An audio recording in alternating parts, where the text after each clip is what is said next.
a nossa casa, ela tem 83 anos. Então, eu vou chamar essa apresentação de 83 anos de consolação. E o que quer dizer isso? Né? É uma casa que há 83 anos ela é a casa do caminho ali daquela região, não é? Que acolhe, que consola, que cuida, não é? Que dá o apoio, a orientação. São 83 anos de consolação. Vou contar para vocês um pouquinho dessa história. Pode passar, Leonardo. A fundação do nosso centro foi no dia 5 de fevereiro de 1939. Mas, na verdade, é muito importante contar para vocês, voltar um pouco no tempo, porque, na verdade, a nossa casa, a fundação do nosso centro, ele foi inspirado pela fundação do primeiro centro fundado em Santa Catarina. Pode passar. Olha, esse primeiro centro, o Centro Espírita Caridade de Jesus, foi o primeiro centro espírita de Santa Catarina.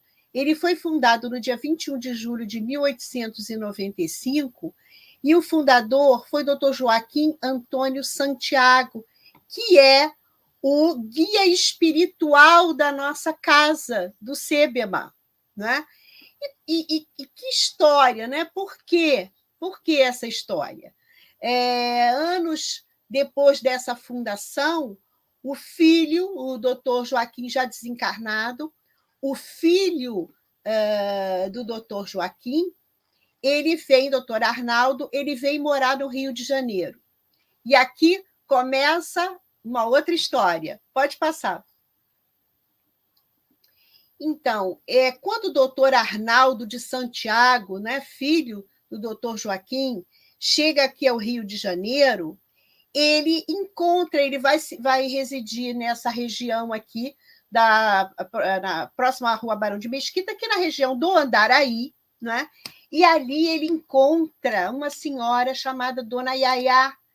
Dona Yayá era uma pessoa que realizava muitas atividades de ajuda beneficentes no morro, né? Vamos dizer assim, a gente hoje fala muito da comunidade, mas ela subia o morro para fazer partos, ela fazia receituário mediúnico, homeopático, sob a orientação de doutor Bezerra.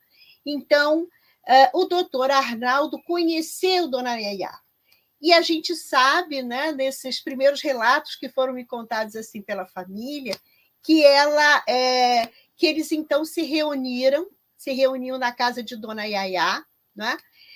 Depois chega ao Rio de Janeiro Silvio Lobo de Santiago, que também da família lá de Santa Catarina, e junto com o Eurico da Costa Pereira, eles então criam oficialmente o Centro Espírita Bezerra de Menezes, do Andaraí Bezerra de Menezes, por causa desse amparo, né? Que já amparava o trabalho de Dona Yayá e continuou amparando ali aquele grupo inicial.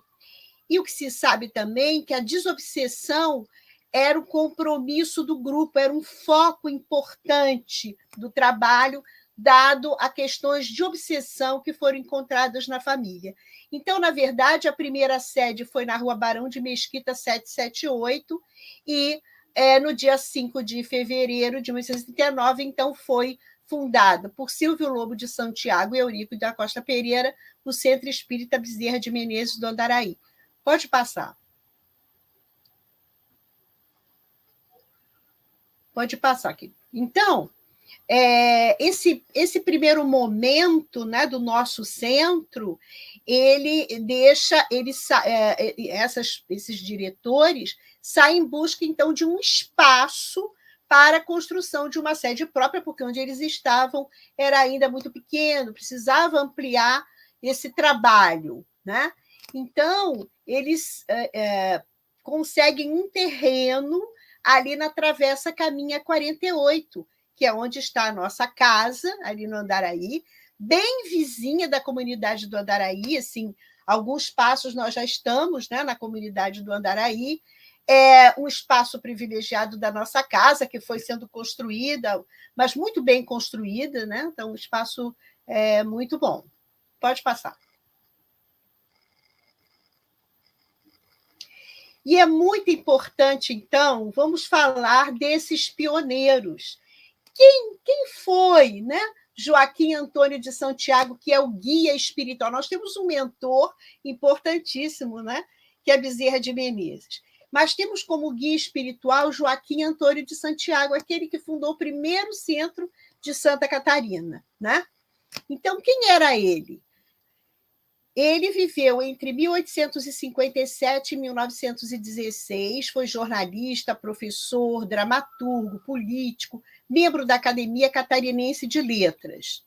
Em 28 de outubro de 1910, o seu livro Pequenas Lições de Moral Cristã foi adotado para uso nas escolas primárias do Estado. Então, era um homem, uma pessoa eminente, né, no seu estado, um homem intelectual, um político, um homem muito importante.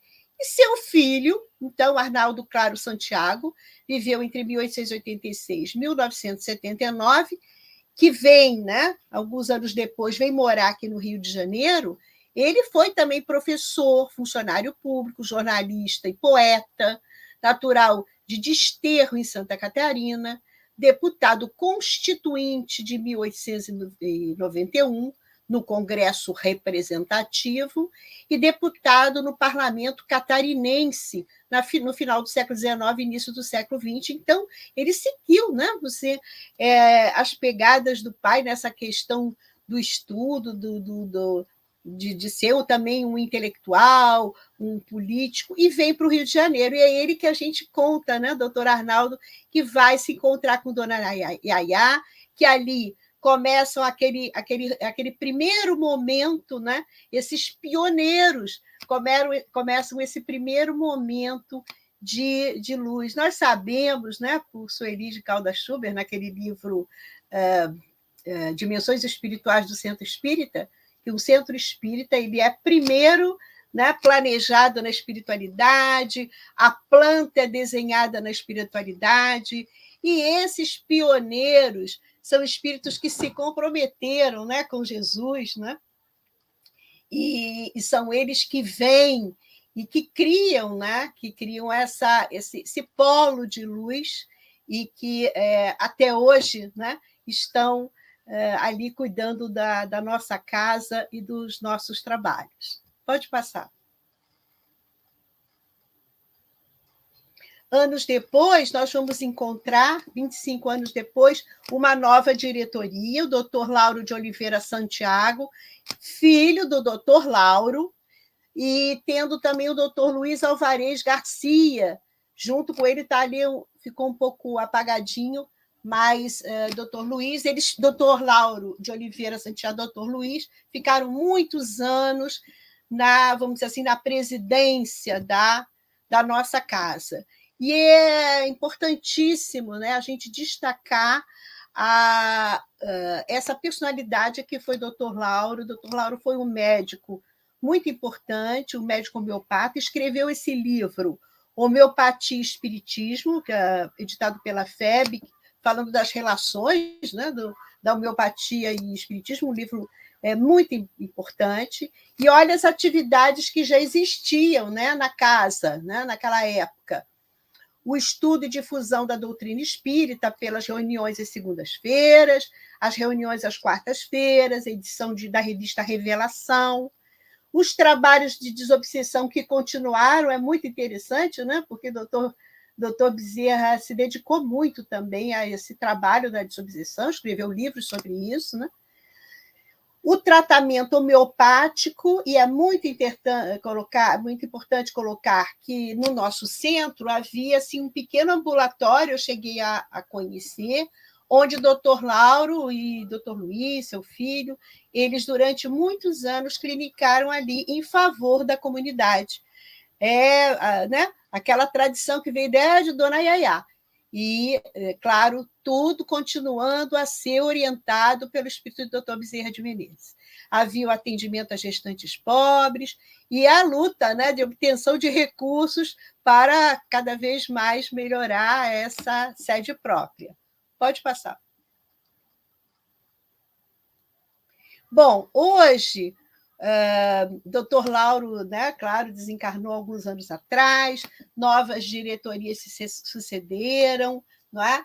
E hoje nós estamos aqui à frente, né, uma diretoria composta por Ivone Ferrari, pelo Pedro Paulo, que vocês conheceram, pela Nádia Seckler, também, que vocês conheceram, que estava do lado dele, e por mim, que sou vice-presidente, é o núcleo, né, da nossa diretoria, que está à frente desses trabalhos com uma equipe de trabalhadores muito valorosos, né? Que são muito poucos, a verdade para colocar é essa, nós não somos muito, somos quase todos assalariados, né? Então somos pessoas que temos, que vamos ajudando na medida do possível, né?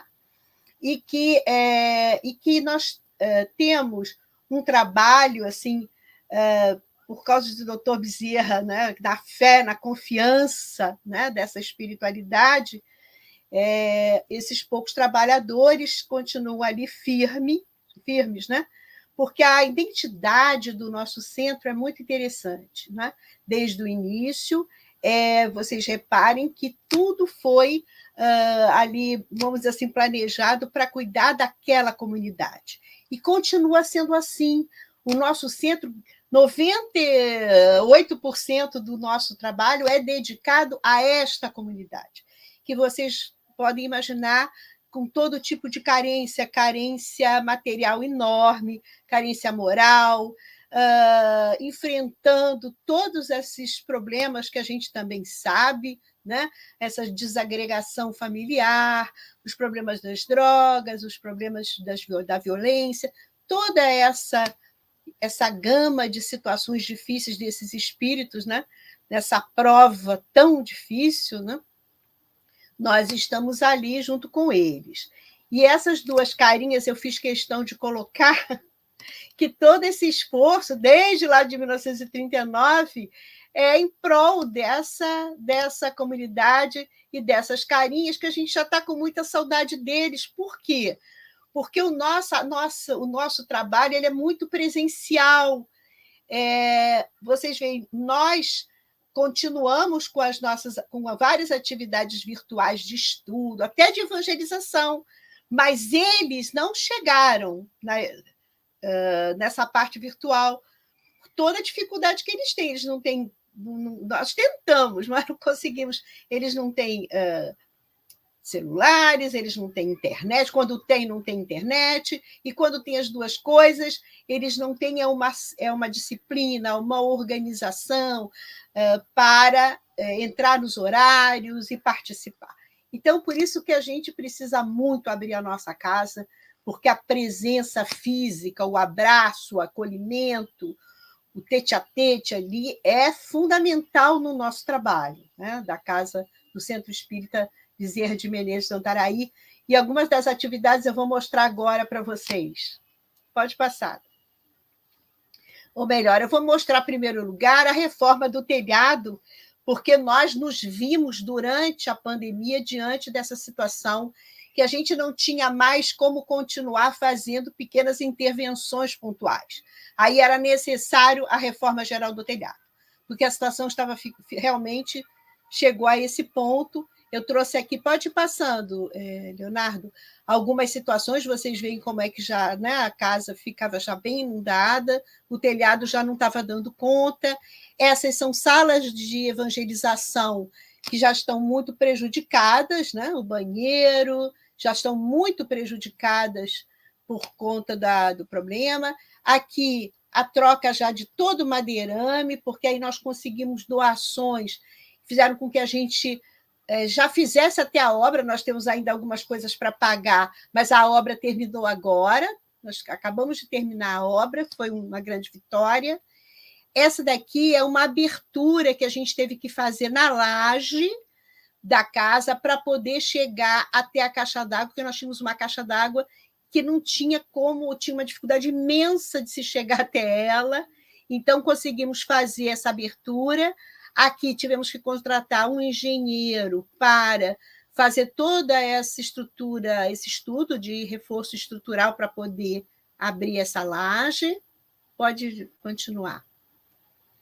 E aqui já a finalização, o trabalho já sendo finalizado, né, os rufos, tudo aquilo que tenha sido necessário, impermeabilização, são 70 metros quadrados de cada asa do telhado, quer dizer, é um telhado grandinho, né? Pode continuar. Aqui a bela paisagem do Grajaú, que, na verdade, tem uns morros muito bonitos. Pode continuar. Pode continuar. Aqui é nosso telhado já finalizando. E aqui, gente, é já o último momento, vamos dizer assim, da nossa obra, quando esses containerzinhos, né, já estão, as caçambas já estão indo embora, o que também não é fácil, que é a nossa rua, que essa é a travessa. A nossa casa está aqui. Aqui do lado, né, desse prédio aqui, já sobe, né, para o Andaraí, para o morro do Andaraí, para a comunidade. E esse daqui é o grupo que se autodenominou a Turma do Telhado. Ainda faltam algumas pessoas, o nosso querido Renan, a nossa arquiteta Elza de Oliveira, que nos ajudou, nos orientou. E esse dia aqui, nós temos acho que uns 15 dias onde estivemos lá para a vistoria final, para a finalização do trabalho, feita pela Monteiro Construções. A gente escolheu, quer dizer, entre vários orçamentos, uma, inclusive, que apresentou o menor preço e referências, né? Então, vamos mostrar algumas das nossas atividades para vocês. Vamos lá. As nossas criancinhas, que a gente está louca para ter de volta, já devem estar bem grandinhos, né? Porque 2 anos e pouco, eles agora já estão bem grandes. Talvez a gente, às vezes, nem reconheça, né? Pode ir passando. O segundo ciclo, a hora do lanche, que é uma hora importantíssima, sagrada, vamos dizer assim. Pode passar. Aqui o Renan, nosso evangelizador, com a turma aqui toda dele. Pode passar. Essa é a hora da sensibilização, que está todo mundo chegando, né? Com música. A nossa sensibilização é feita com música, né? Vamos dizer assim, que a evangelização é a carro-chefe, né, da casa. Quase todos os trabalhadores também são evangelizadores. Pode passar. Aqui é a nossa querida Pamela, que vocês vão depois escutar ela cantando, que é a nossa estrela, com a turma dela da mocidade, numa apresentação de dança. Pode continuar. E essas daqui são também meninas da nossa mocidade, que estiveram conosco desde pequenininhas, não é? E que a gente acolheu, que a gente escuta todas as suas demandas, vive com elas todos os seus dramas, né? Inclusive a gravidez precoce, que é uma situação, né, da comunidade. Mas elas são muito bem acolhidas pelos evangelizadores da casa, estão muito preparados para cuidar desses casos. Pode passar. Assistência social, que não deixou na pandemia de funcionar, porque seria impossível que nós não continuássemos a ajudar a comunidade. Muitos da comunidade precisam muito para a sobrevivência desse trabalho. Essa é a nossa Vera, que é da comunidade, mas é uma trabalhadora, uma pessoa muito importante também na assistência social. Pode passar. Janice, outra também da comunidade mais trabalhadora da casa, elas fazem a ponte entre o centro e a comunidade, um trabalho importantíssimo, dos corações maravilhosos. A entrega das sacolas do Natal. E essa daqui é a outra geração. Essa é aquela menina que aparece grávida lá a gente comemorando lá com ela. E esse aqui é a Estherzinha, que nasceu e que já tem vaga garantida na evangelização, né? Já está bem grandinha, já. Quer dizer, ela deve estar um pouquinho, porque essa fotografia não é recente. E está esperando a casa abrir para ela poder participar com a gente. Pode continuar. E, claro, como todo centro espírita, né, são os eventos e confraternizações. Esse aqui é um grupo de teatro do Centro Espírita Jorge, que foi maravilhoso no Natal, se apresentou, porque a gente tem esse trabalho com os outros centros, né, nossos companheiros do 12º Céu, muita união. Aqui Diogo e Aline estiveram lá brilhantando também. Pode passar. As nossas turminhas, que a gente, com muito esforço, a gente anima, né? Motiva para que eles também se apresentem. Pode ir. Essa é a nossa Pamela, a nossa estrela, que traz a alegria da música, né? E que, em muitos momentos, muda, né? A ambiência espiritual, que às vezes é difícil, e a música vai mudando essa ambiência. E a turma, que é claro que todo espírita nós já conhecemos, né? Sempre um lanchinho, um bolinho nas confraternizações. Pode passar. As palestras e estudos que a gente sempre teve, claro, né? No estudo da doutrina. E isso aqui eu trouxe essa fotografia antes da pandemia para vocês verem. Nosso grupo sempre foi pequeno, porque imagina, às 7h, era 7h30 da noite. Imagina que as pessoas tinham muito receio, né? De ir. Vocês imaginam que foi relatado por esses senhores que trabalharam lá no telhado, que teve um momento que eles tiveram que parar o trabalho por causa do tiroteio. Eles ficavam ali em cima do telhado, olha que situação. Então, realmente, é uma situação muito difícil ali. Daí que, com os estudos virtuais, ampliou muito a assistência dos nossos estudos, né? Da segunda, do sábado. Pode passar. As nossas palestras, que presenciais e que agora são virtuais, que também toda semana temos muitos companheiros, muitas pessoas que nem conhecem a nossa casa, que, aliás, a gente já convida de antemão, a gente abrindo a casa, a gente vai fazer um dia de todo mundo junto, para vocês conhecerem as obras, para vocês poderem conhecer as atividades da casa, já estão convidados. Pode passar. E aqui duas queridas que todo mundo conhece, daqui do 12º Céu, colaboradoras queridas, Rosana e Darcy Neves. Quem não conhece, as duas amigas. Pode passar. Eu trouxe aqui 2 cartazinhos das nossas reuniões, né? Que toda segunda, todo sábado, tem também no sábado à tarde, orientado pela nossa Cristina, que é responsável pela evangelização, o estudo das parábolas de Jesus. Temos, todo sábado, às 3h, a evangelização infantil virtual, com crianças que não são da nossa comunidade, porque eles não conseguem entrar, mas crianças de outros lugares, até de São Paulo, imagina. Então, a gente, agora, para voltar, nós vamos ter que ser híbridos, né? Não tem jeito, nós vamos ter que mudar. Então, é isso, gente. Nós agradecemos, assim, mais uma vez, um pouquinho a presença aqui de vocês. A gente ainda vai voltar para falar, mas dizer para vocês que nós estamos fechados, porque precisamos fazer essa obra dessas salas da evangelização para poder receber essas crianças. Esse segundo momento, precisamos muito.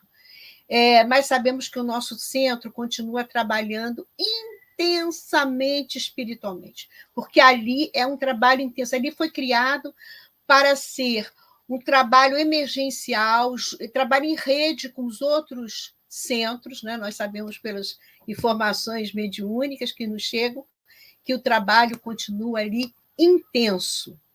Então, agora cabe a gente fazer a nossa parte da parte presencial, que é muito necessária também. Muito obrigado mais uma vez por todos que estão aqui, pela ajuda. A causa é justa, eu garanto a vocês.